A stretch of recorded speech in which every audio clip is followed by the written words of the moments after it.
하나님 아버지 은혜를 감사합니다. 오늘도 우리에게 귀한 시간을 주셨사오니 우리의 모든 것을 하나님 앞으로 향하게 하며 하나님의 말씀을 들으며 기도의 자리로 나가기 원하오니 성령께서 우리를 인도하여 주옵소서. 예수님 이름으로 기도드립니다. 아멘. 찬송가 364장 하나님께 찬양드립니다.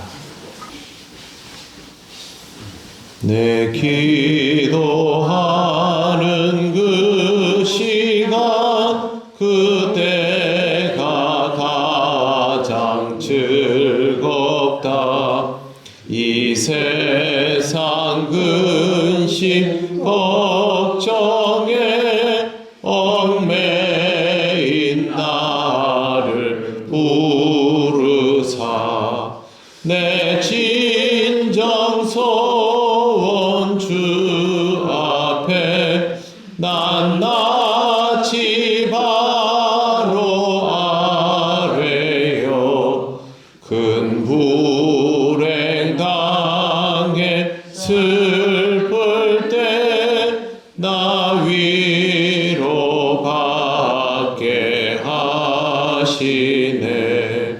내 기도하는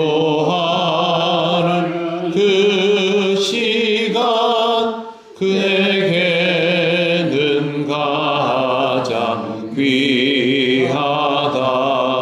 저 광야같은 세상을 끝없이 방황하면서 위대한 길로 나갈 때 주께서 나를 이끌어 그 보좌 앞에 나아가 그 은혜 받게 하시네. 내 기도하는 그 시간 그때가 가장 즐겁다. 이때껏 지은 큰 죄로 내 마음 심히 아파도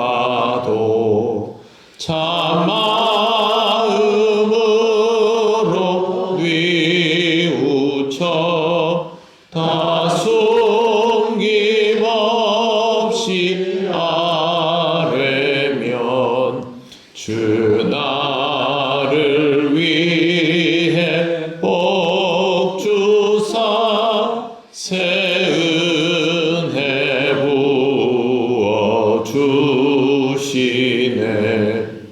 내 기도하는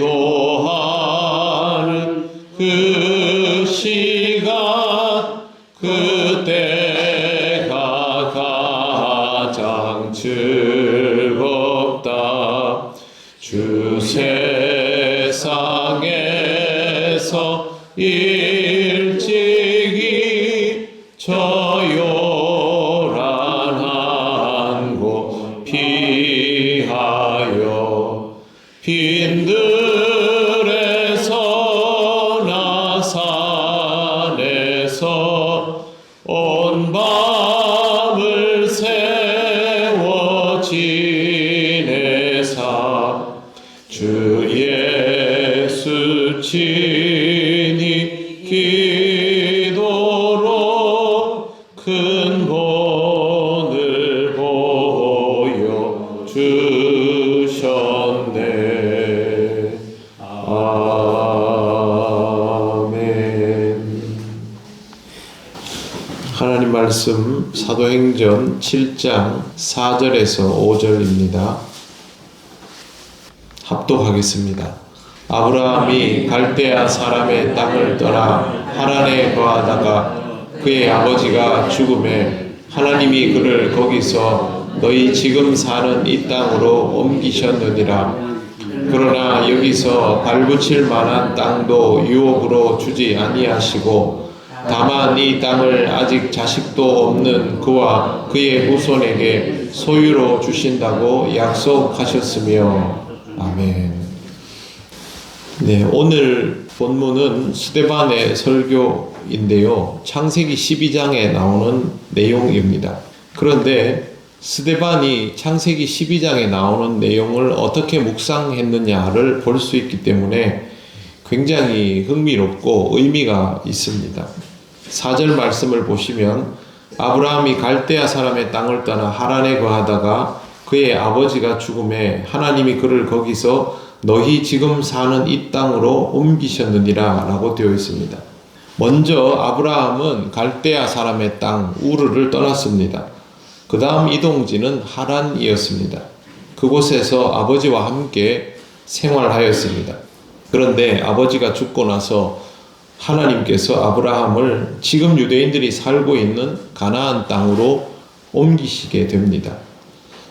여기서 상황이 끝나지 않습니다. 5절 말씀을 보시면 그러나 여기서 발 붙일 만한 땅도 유업으로 주지 아니하시고 다만 이 땅을 아직 자식도 없는 그와 그의 후손에게 소유로 주신다고 약속하셨으며 이렇게 되어 있습니다. 하나님의 인도하심을 따라서 옮겼던 그 땅에는 아브라함의 유업이 예비되어 있지 않다라는 뜻입니다. 하나님은 본토 친척 아비 집을 떠나서 지시할 땅으로 가라고 했을 때 순종하며 따른다면 약속에 대한 성취가 있을 것이다 라는 말씀을 하셨는데도 그 땅에 들어서는 순간 아무것도 없었다는 것이죠. 여러분, 하나님께서 여러분을 인도하시면 어떤 마음을 가지십니까? 내가 하나님 인도하심을 따라서 거기까지 가면 거기서 하나님께서 무슨 결과물을 주실 것이다, 약속에 대한 보응을 하실 것이다, 보통 그렇게 생각하지 않습니까? 내가 신앙생활 열심히 하다 보면 하나님이 여기에 대한 보상을 해주시겠지, 응답을 해주시겠지, 적어도 뭔가 보여주시겠지. 그런데 아브라함은 실제로 그에게 잡히는 게 하나도 없는 상황으로 인도가 되었던 것입니다. 대신 하나님이 하신 것은 약속입니다. 약속 말고는 아무것도 없습니다. 문제는 아브라함의 현재가 그 약속과는 너무 거리가 멀다는 데 있습니다. 약속은 하셨는데 현실적으로는 후사가 없는 상태라면 이 약속은 현실감이 전혀 없게 받아들여질 수가 있습니다. 이 약속에 대하여서는 믿음으로 반응하는 것 외에는 방법이 없습니다. 신약 성경 365쪽을 한번 찾아보시겠습니까? 히브리서인데요. 11장 13절 14절 말씀을 우리 다 같이 합독하겠습니다. 이 사람들은 다 믿음을 따라 죽었으며 약속을 받지 못하였으되 그것들을 멀리서 보고 환영하며 또 땅에서는 외국인과 나그네임을 증언하였으니 그들이 이같이 말하는 것은 자기들이 본향 찾는 자임을 나타냄이라. 아멘. 아브라함이 딱 이 경우에 해당이 되고 있습니다. 아브라함이 믿음의 조상이라고 하면서 우리가 성경을 보니까 그는 복의 근원이요 그에게서 복이 또 나아가게 될 것이고, 그런 굉장히 하나님과의 동행을 통해서 행복한 삶을 살지 않았을까, 누구보다 복 많이 받은 사람이 아니었을까 라는 생각을 아주 쉽게 합니다. 하지만 현실을 다시 보십시오. 그는 잘 있던 우르에서 아버지와 함께 고향을 떠났고 멀리 떨어진 하란에서 타향살이를 하였으며 아버지는 고향으로 돌아가지 못한 상태로 타향에서 세상을 떠납니다. 그리고 아브라함은 아버지가 죽은 땅에 정착하지도 못합니다. 지금도 그렇지만 지금부터 몇천 년 전 이 시절은 특히 유대인들은 자기 집안 묘실들이 있는 풍습을 가지고 있습니다. 그러면 장례를 치르면 그곳에서 계속 살면서 자기 조상의 묘실들을 돌아보고 자기도 죽으면 그 묘실로 들어가고 이런 상태의 민족인 것이죠.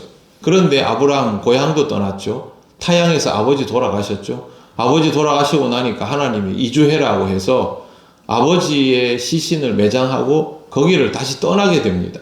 그리고 나서 밑으로 내려가게 되는데요. 그때 나이가 75세입니다. 25년 뒤에 아브라함이 자식을 얻는데 그때 아브라함이 내가 자식 얻을 나이가 아니다 라는 말을 분명히 하는 것으로 보아서 75세도 전혀 젊은 나이가 아닙니다.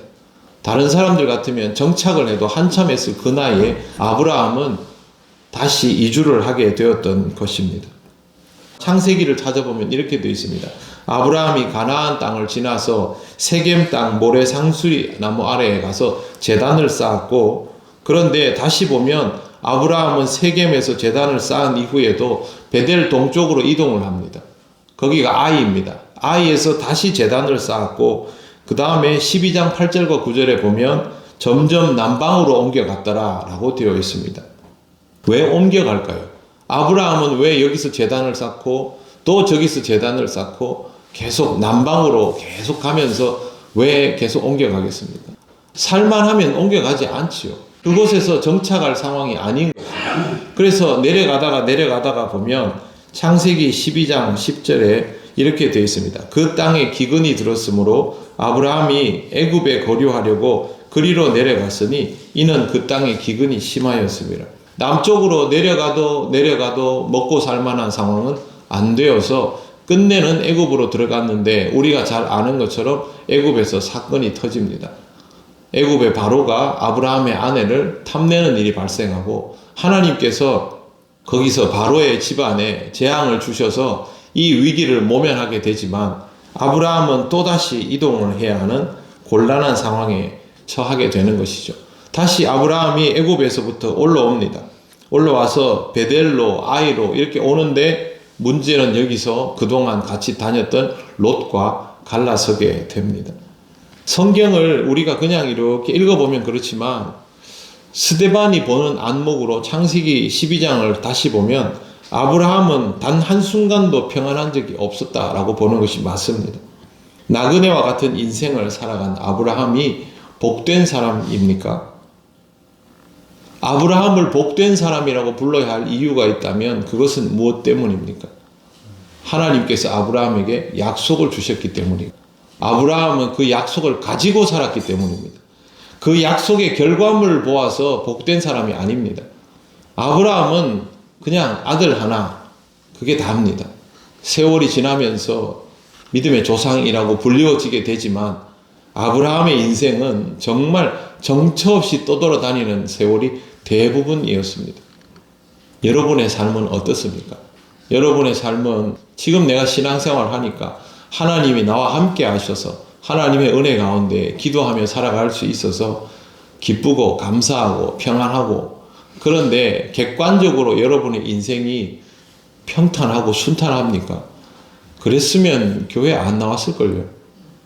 우리 인생은 다 들여다보고 뜯어놓으면요, 평탄하고 순탄한 인생이 없습니다.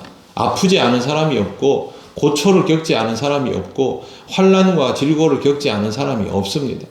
무난하고 평탄한 인생에는 존재하지 않습니다. 인생은 그 자체가 나그네인 것이죠.